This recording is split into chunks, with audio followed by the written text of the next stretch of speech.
Rafale सौदा मामले में कांग्रेस ने प्रेस कॉन्फ्रेंस करते हुए मोदी सरकार को घेरने की कोशिश की। कांग्रेस तर्जुमान पवन खेड़ा ने कहा कि रफाल डील में जिसको फायदा हुआ यानी फ्रांस, उसने बदनवानी को समझा और उसकी जांच शुरू कर दी है, और जिस मुल्क का नुकसान हुआ यानी हिंदुस्तान, उसने अब तक चुप्पी साधे रखी है। इसका मतलब यह है कि मोदी हुकूमत दिफा के नाम पर सिर्फ दावे करती है, हकीकत में मोदी हुकूमत किसी को फायदा पहुंचा रही है। ये एक ऐसी सरकार है, मोदी सरकार, जो स्वांग तो पूरा रचती है, राष्ट्रीय सुरक्षा सर्वोपरि, राष्ट्रीय सुरक्षा सर्वोपरि, कोई समझौता नहीं, लेकिन एक नारा बन जाता है।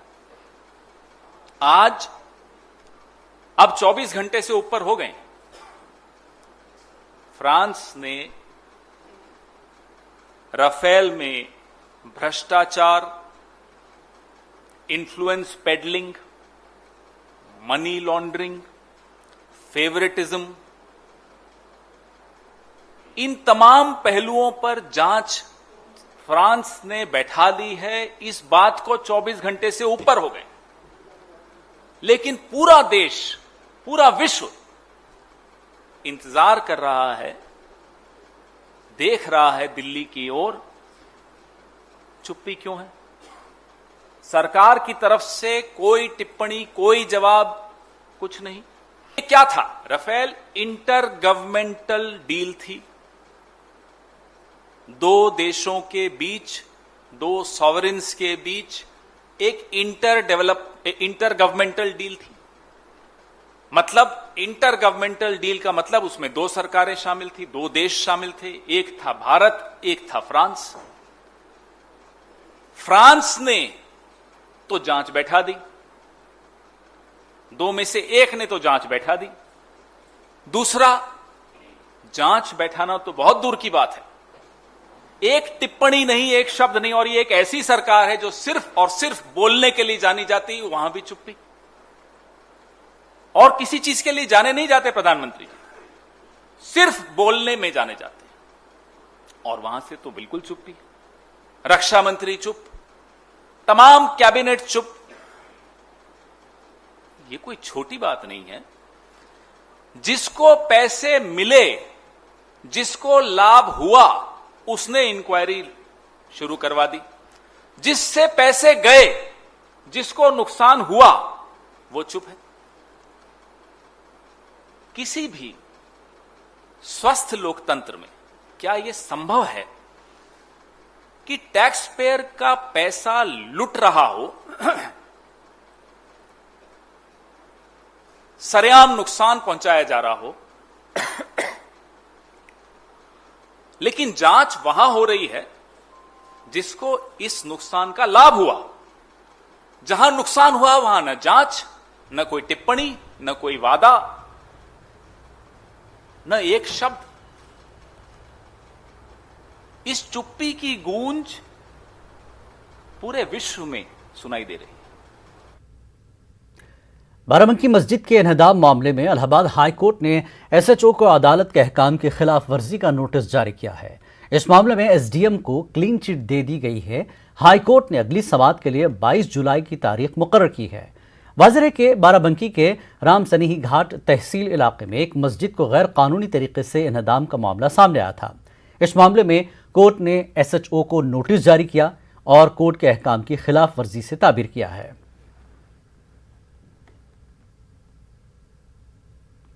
महाराष्ट्र का मानसून सेशन कल से शुरू हो रहा है। इस सेशन में रियासत के कई बड़े मामलों पर हंगामा हो सकता है।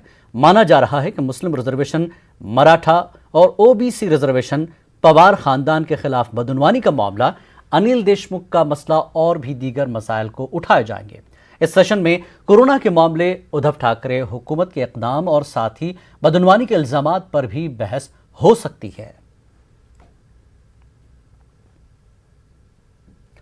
उत्तराखंड में पुष्कर सिंह धामी आज वजीर आला के ओहदे का हलफ लेंगे। 4 माह के अरसे में पुष्कर सिंह तीसरे वजीर आला हैं जो हलफ लेंगे। पुष्कर सिंह रियासत के 11वें वजीर आला होंगे। हलफ बर्दारी तकरीब से पहले पुष्कर सिंह ने साबिक वज़ीर आला से मुलाकात की और कई अहम मामलों पर बातचीत हुई। वाज़ेह के कल पुष्कर सिंह को बीजेपी लेजिस्लेचर पार्टी का लीडर मुंतखब किया गया था। ज़राए के हवाले से ये भी खबर आ रही है कि बीजेपी अरकान असेंबली पुष्कर सिंह से ज़्यादा खुश नहीं है।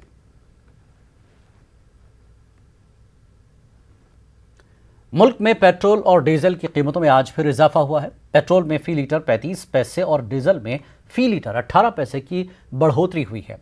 इसके खिलाफ कांग्रेस कारकुनों ने बेंगलुरु में एहतजाज किया और मरकज की बीजेपी हुकूमत पर आवाम को मजीद परेशान करने का इल्ज़ाम लगाया। वाज़ेह कि गुज़श्ता 3 महीनों में हर महीने कई बार पेट्रोल डीजल की कीमतें बढ़ी हैं। हालांकि बढ़ती कीमतों के खिलाफ मुख्तलिफ सियासी पार्टियां और समाजी तंजीमें लगातार एहतजाज भी करती रही हैं और मरकजी हुकूमत से पेट्रोल डीजल की कीमतों में कमी का मुतालबा करती रही हैं, लेकिन कीमतें कम होने के बजाय लगातार बढ़ती ही जा रही हैं। बढ़ी कीमतों के बाद राजस्थान के श्रीगंगानगर में पेट्रोल और 111 रुपये फी लीटर, जबकि मध्य प्रदेश के अनूपपुर और रीवा में 1 लीटर पेट्रोल की कीमत 110 रुपये के पार हो गई है। महाराष्ट्र के परभनी में 1 लीटर पेट्रोल की कीमत करीब 108 रुपये हो गई है। भोपाल में पेट्रोल की कीमत फी लीटर 107 रुपये 80 पैसे और डीजल फी लीटर 98 रुपये 13 पैसे हो गई है। वहीं राजस्थान के जयपुर में 1 लीटर पेट्रोल की कीमत 106 रुपये 27 पैसे हो गई है। राज्य सरकार हो बीजेपी की या केंद्र सरकार, लगातार हर चीज़ों का दाम बढ़ता चला जा रहा है। इवन पेट्रोल आज करीबन बैंगलोर की बात करते हैं तो 102 या 3 रुपये, कल भी करीबन 40 पैसे बढ़ चुका है कल और आज के प्राइस के देखते हैं तो इस तरीके से अगर ये भाजपा सरकार लोगों के प्रति काम करना चाहिए था, लोगों के लिए काम करना चाहिए था। सबसे पहले तो ये पैंडेमिक सिचुएशन में नौजवान लोग बेरोजगार हो चुके हैं, जिनके पास नौकरियां थी वो भी गंवा चुके हैं और ऐसे सिचुएशन में 100 या 100 से ज्यादा रुपयों का पेट्रोल खरीदना नामुमकिन है गरीबों के लिए, युवाओं के लिए जो बेरोजगार हो चुके हैं। Even if when the crude oil price is lesser, these people are charging 150 rupees per liter, 100 liter 100 rupees. It is going to reach up to 150 in Modi government, which only these bucks can pay. And the bucks who are there, Modi ka bucks jo hai, they will pay 150, 200 rupees. But poor people, common men, okay, who are actually the citizens of India should get petrol at 33 rupees. And we are demanding that the central government should reduce the prices and make sure it is very reasonable for the people like farmers. The main thing is, see, it's affecting middle class family, the poor people who are traveling every day for work. So two-wheeler, if it is cost like 100, more than 100 now it is raising. So we are against that. See, middle class family and poor people have only one option to travel in two-wheeler. So they are taking out that also. So we are really against that. And after so many protests, I don't know why they are not still reacting. ये तो एक basic चीज़ है, आजकल हर चीज़ इससे आती है। ये महंगा तो हर एक को अपनी अपनी आइटम बढ़ानी है जो बेच रहा है मार्केट में। मैन्युफैक्चरर को भी रॉ मटेरियल खरीदेंगे, उसका भी उनको भी महंगा पेट्रोल से वो आएगा, ट्रांसपोर्टेशन से, तो वो मैन्युफैक्चरिंग कॉस्ट भी बढ़ेगा, हर एक का सेलिंग कॉस्ट भी बढ़ेगा। वो बढ़ेगा तो उसका इफेक्ट कंज्यूमर पे आएगा, कंज्यूमर पे आएगा तो मरेगा। क्या करेंगे आप, गाड़ी बन कर घर में रखना पड़ेगा। हम लोग को चलाने का बस का बात नहीं है। दिन का 200 रुपये हाजिरा काम करके गाड़ी चला पाएंगे, बोलिए। करीबन 100 रुपया अभी 75 पैसे बाकी है। वो तो हो गया, 100 रुपया हो गया, अब बंद कर देंगे, अब क्या करेगा। इनकम नहीं है और बाहर माल खरीदने जाते हैं, उसमें इतना बुरी महंगाई है कि आदमी खरीद नहीं सकता, भूखे मर रहे हैं। और अच्छे दिन तो हम तो कह रहे हैं हमारे बुरे दिन लौटा दो। एक बारी का खाना, 2 या 3 बारी का खाना एक बारी नहीं कर देंगे, उसके बावजूद भी आप नहीं बर्दाश्त कर पाएंगे कि इतनी महंगाई है कि हद ही हो चुकी। हमें तो पुराने दिन लौटाए। जब 2-4 दिन का आंदोलन होगा, 2 रुपया 4 रुपया कम करेंगे, फिर उसके बाद वही हो जाएगा। ये टोटली जनता के ऊपर भार दिया जा रहा है। एक तो लॉकडाउन का मार खा ही रहा जनता, ऊपर से और ये भी मार खा रहा है।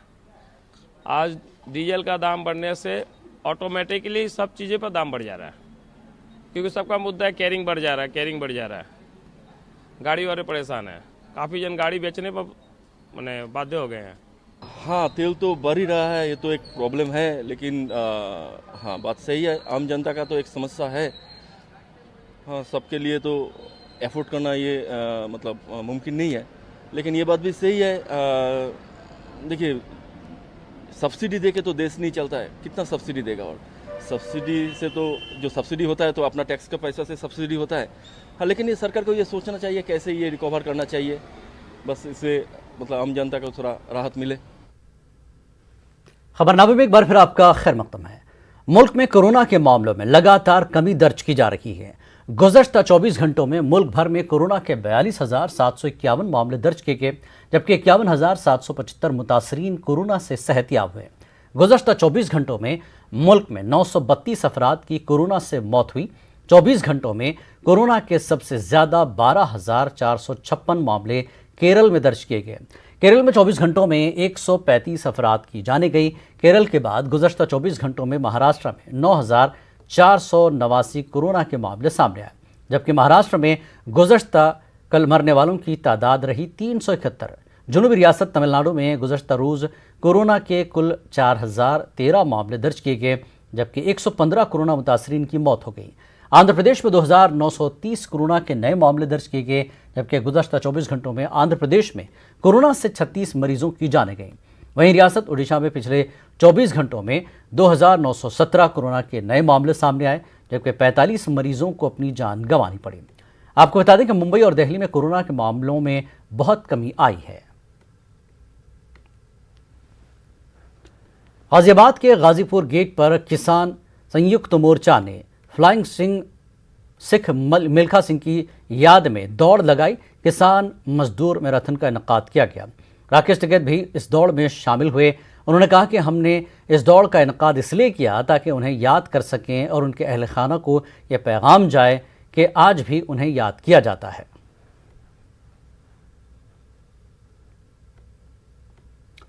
रियासत बिहार के मोतिहारी में लगातार बारिश का कहर देखा जा रहा है। मोतिहारी और आसपास के इलाकों में बारिश से नदियों में सतह बहुत बढ़ गया है, जिसकी वजह से कई जगहों पर तेजी से मिट्टी का कटाव हो रहा है। मोतिहारी के भवानीपुर में लगातार होने वाली बारिश की वजह से कंक्रीट का एक मकान नदी में बह गया। बूढ़ी गंडक नदी ने कई इलाकों में इसी तरह की तबाही मचाई है। बारिश के बाद नदी में पानी का उफान है और किनारे पर मुकीम आबादी वाले इलाकों में बड़े पैमाने पर मिट्टी का कटाव देखा जा रहा है। लोग खुद को बचाने के लिए महफूज मकामात पर मुंतकिल हो रहे हैं।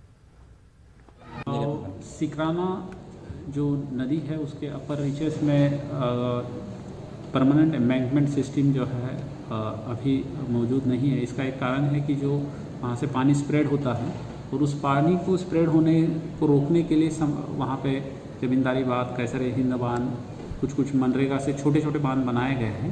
परंतु क्योंकि सिकराना बूढ़ी गंडक नदी जो है काफ़ी बड़ी नदी है, जब भी तो प्रत्याशित बारिश होती है तो एक सर्टेन लेवल के बाद जो है ब्रीचेस की संभावना बनती है। तो ये सूचना हमको भी प्राप्त हुई है।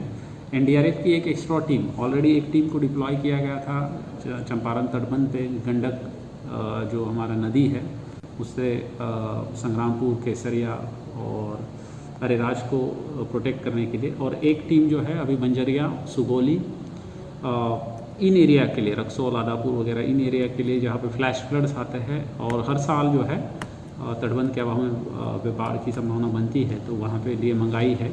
इसके अलावा भी पॉलीथीन शीट्स का डिस्ट्रीब्यूशन करने का निर्देश दिया गया है।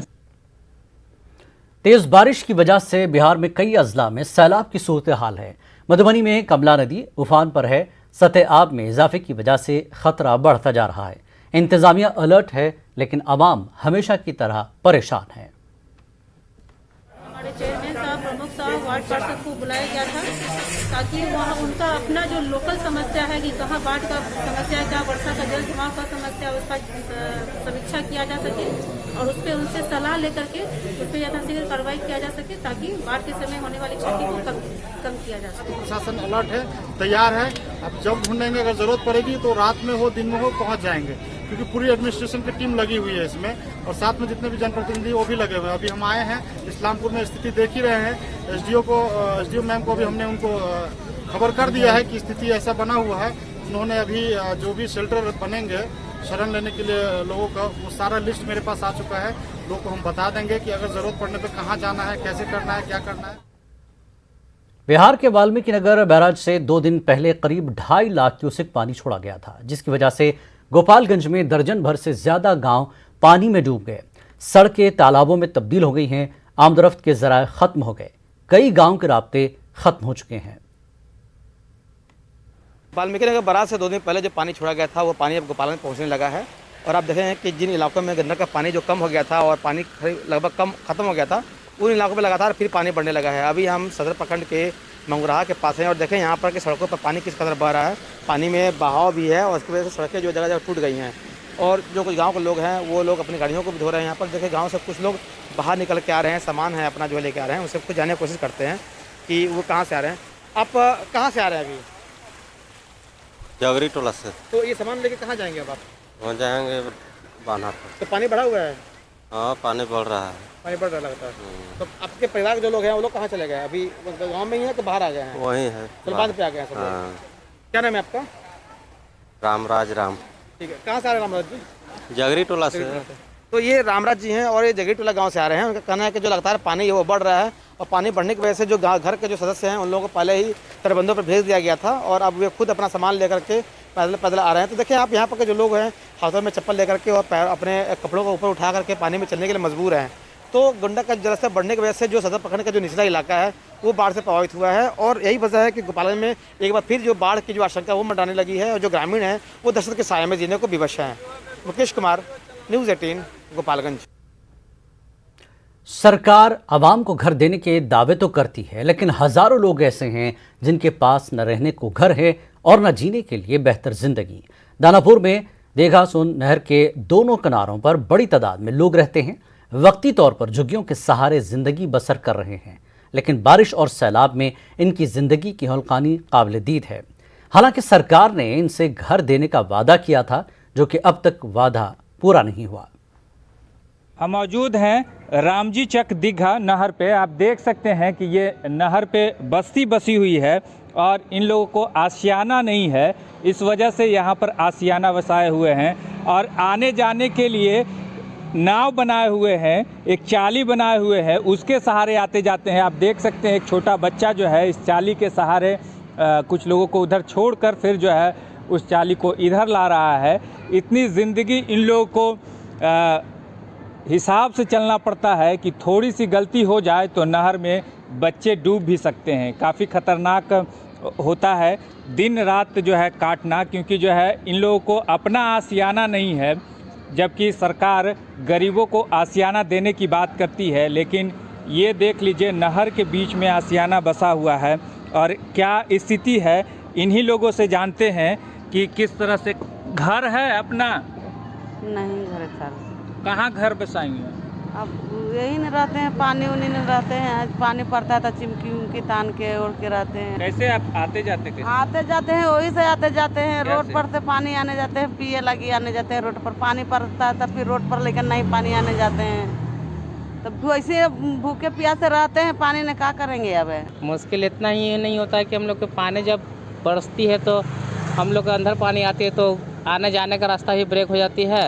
और दूसरे में सर कि पानी लाते लाते हम लोग आदमी थक जाता है। जब पानी बरसती है तो नीचे उतरने के लिए हम लोग सोचते हैं। इसी में ये रहते हैं, जबकि जो है सरकार इन लोगों को आशियाना देने की बात भी करते हैं, लेकिन आशियाना इनके पास नहीं है। ऐसे में इन लोग गरीबों को आशियाना मिलना चाहिए और ताकि ये ऐसी जिल्लत भरी ज़िंदगी से उबर सकें और मुख्य धारा से जुड़ सकें। दानापुर के दीघा से न्यूज़ 18 के लिए अमरजीत शर्मा। तेलंगाना के वज़ीर आला केसीआर ने आज सिरसिल्ला का दौरा किया। इस दौरान उन्होंने कई तरक्याती कामों का इफ्तिताह किया। केसीआर के हाथों डबल बेडरूम मकानात का इफ्तिताह हुआ। इसके अलावा institute of driving training research centre का इफ्तिताह किया। केसीआर ने सिरसिल्ला में नर्सिंग कॉलेज का भी इफ्तिताह किया। केसीआर ने सिरसिल्ला में मुकम्मल कलेक्ट्रेट दफ्तर का इफ्तिताह किया। इस मौके पर रियासती वुज़रा, MLAs व दीगर भी मौजूद थे।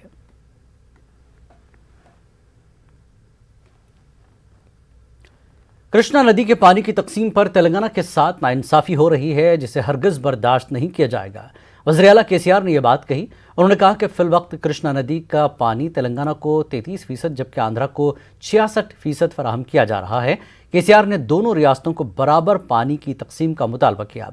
वज़ीर आला केसीआर ने कहा कि पोतीरेड्डी पाड़ू के अलावा रायलसीमा एती पोतुला प्रोजेक्ट भी गैर कानूनी तौर पर तामीर किया जा रहा है। इन प्रोजेक्टों को न तो माहौलियात और न ही नेशनल ग्रीन ट्रिब्यूनल ने मंजूरी दी है। केसीआर ने कृष्णा रिवर मैनेजमेंट बोर्ड से इजलास से 9 जुलाई के बजाय 20 जुलाई को मुनक्किद करने का मुतालबा किया है।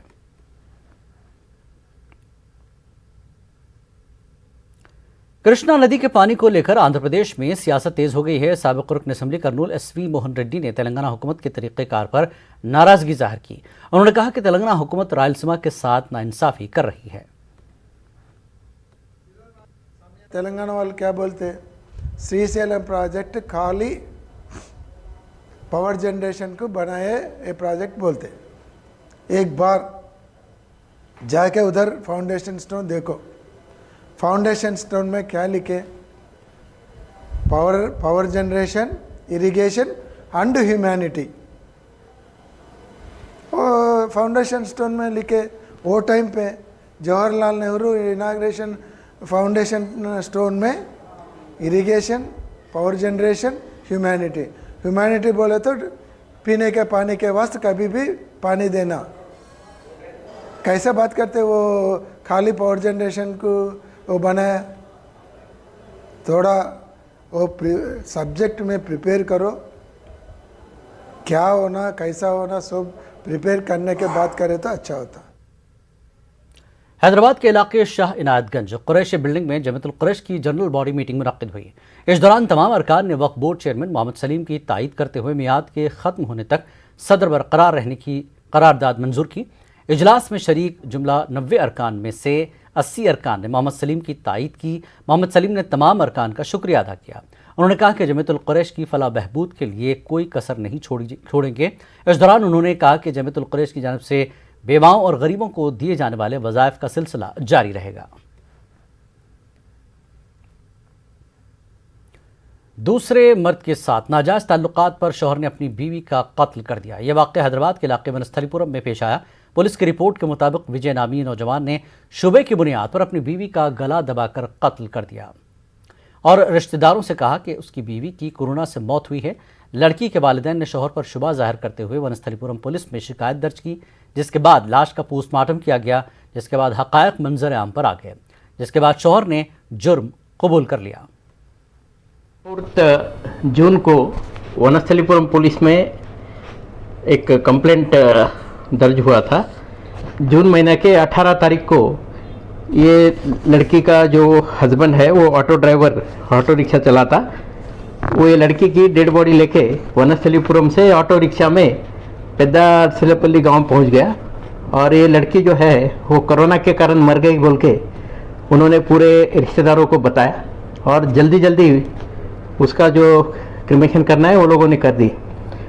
बाद में ये लड़की के माँ बाप को डाउट हो गया कि कुछ दाल में काला है करके उन्होंने 24 तारीख को जैसे वनस्थलीपुरम पुलिस स्टेशन में कंप्लेंट दिया। तो उसके बाद जब हमने पोस्टमार्टम किया डॉक्टर ने, तो पोस्टमार्टम में डॉक्टर को मालूम हुआ कि ये कोरोना के कारण नहीं, तो उसका जो है वो गले के ऊपर कुछ इंजरी है, गला दबाया गया या फिर कुछ पिलो वगैरह उसके नाक पे रख के उसको प्रेशराइज किया गया है, उसके कारण उसकी मौत हो गई और कोरोना का भी निगेटिव आया था। तो फिर उसके हस्बैंड को जब हमने इंट्रोगेट किया वनस्थलीपुरम पुलिस ने, तो उसने फिर कबूली दी है।